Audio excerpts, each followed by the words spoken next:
Right after the invasion, about 6 weeks after the Russian invasion of Ukraine, I volunteered as a private citizen to go and join the International Legion and fight alongside Ukraine. In the process of that, myself and one other Alabamian, though we didn't know each other before we went over, but the two of us were captured by Russian forces. We were held as POWs for 105 days, tortured and interrogated, and then finally released in a prisoner exchange coordinated by Saudi Arabia.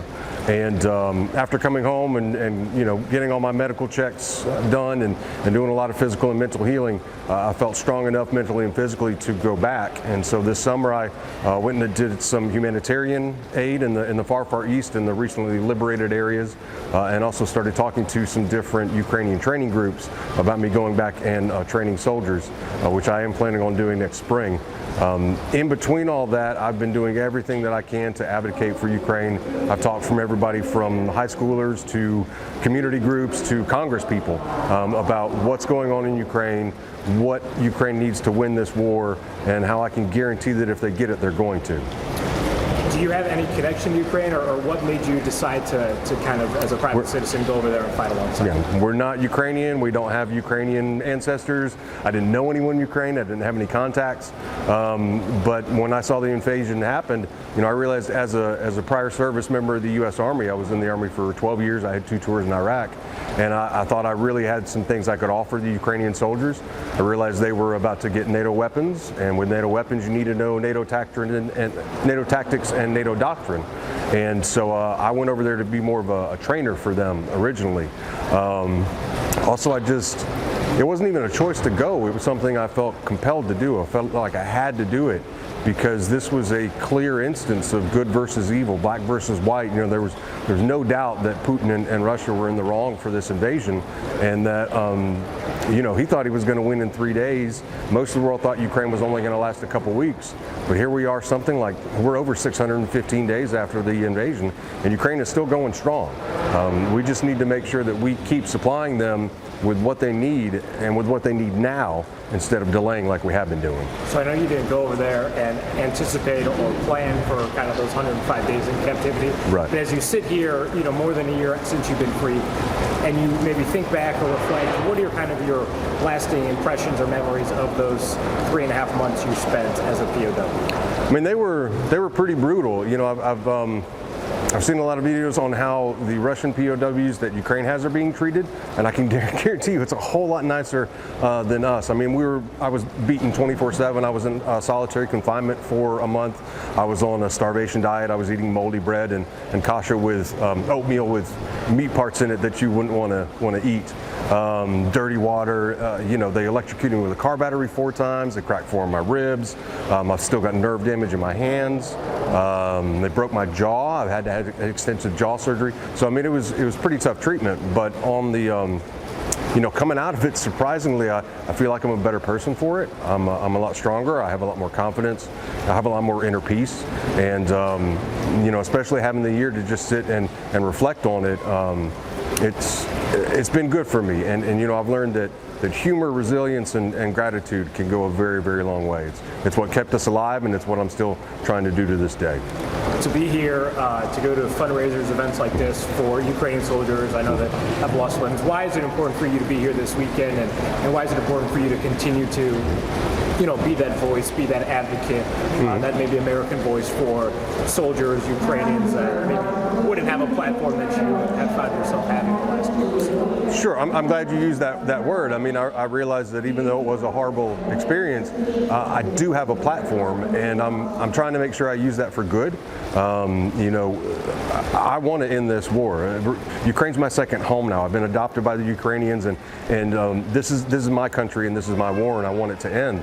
And I'm really tired of, this fundraiser is great. I love it that these guys are getting super advanced prosthetics that they wouldn't be able to get back in Ukraine, but it's a real shame that we're having to give it to them.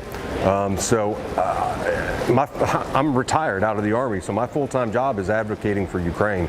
And anytime I get an opportunity like this, where I can come and I can express my on-the-ground experience of how fierce the Ukrainian fighters are, how strong the Ukrainian people are, how many war crimes Russia is guilty of, Some people don't really believe it, but if you don't think they're guilty of war crimes, come talk to me. I'm living proof of it and some of the horrible things that they're doing.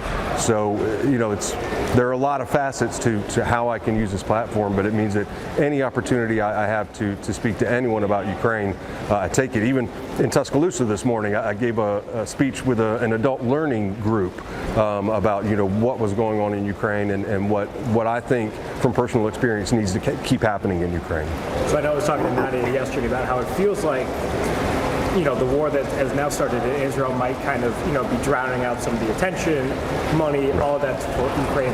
Is there a thing that, over the last year that you've maybe kind of discovered that you think Americans have a misconception of what's going on over there, or something that maybe before you went over there, after you came back, you have a different perspective on what's going on right now, or what's been going on the past, 18 months in Ukraine, 20 months in Ukraine? Yeah.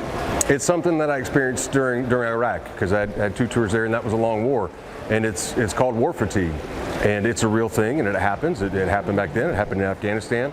And I think that's what's happening now, that, people are tired of war. They're tired of sending money and equipment off to support this war. But you know what? The Ukrainians are pretty tired of the war, too. And they don't have an option. This is an existential crisis for them. So war fatigue is a real thing, but the answer to it is give Ukraine what it needs now so it can end the war now. Because I promise you, we give them what they need, and they're going to win. A lot of people are complaining that the summer counteroffensive has gone so slow, but that's because 9 months before they started it, they were saying we need this specific equipment, we need these tanks, this artillery equipment, these planes for us to effectively launch this counteroffensive, and we didn't send it. So that gave Russia 9 months to build up massive minefields, interlocking trench networks, just defensive lines you haven't seen since World War I. And that's our fault, because we didn't send it. If we had sent the equipment when they asked for it, then the counteroffensive would be going successfully, and we wouldn't have people complaining that, oh, it's going way too slow, why are we still supporting them? Something also I'd like to point out, especially when talking to Congress people and then their constituents, is when we say, hey, we're sending $30 billion over to Ukraine, we're not palletizing $30 billion of cash money and sending it over to Ukraine. That money is actually going to the U.S. economy. It's to pay the defense contractors that are producing the equipment that we are sending over to Ukraine. So that creates jobs, that puts money back in our economy. We have defense contractors that really haven't done anything since the end of the Cold War that are spooling back up to help make these necessary munitions. So supporting Ukraine is good for our economy, even though it looks like we're sending all this money over there. And we're 13th or 14th on the list in terms of GDP of what we've actually sent. We've sent less than 5% of our defense budget. Countries like Poland, the Baltic states, Moldova, they're the top donators because they know if Putin is not stopped here and turned back, they're going to be next. He's not going to be satisfied with just Ukraine. Your story, whether it be a private American citizen with no connection, kind of doing what you did, whether it be the 105 days you spent in captivity, what you've been doing the last year, what do you want people here in the upstate of South Carolina, or really in America, to take away from kind of your story, your journey these last almost 2 years? Well, I think I mentioned, the biggest lessons that I've learned, and I'm still processing it, but humor, gratitude, and resilience are really what I've drawn from this experience. Humor kept us alive. Resilience helped me keep my dignity and my honor through this situation. And gratitude, coming back, I appreciate the little things in ways that I never did before, and that's really changed my life in a very positive way. So take those lessons and try and use them in everyday life, but more importantly, contact your representatives and tell them you want Ukraine to get what it needs right now, because then I promise you Ukraine is going to win this war, and we won't have to continue sending aid 6 months, 18 months, 24 months from now, because they're going to win the war.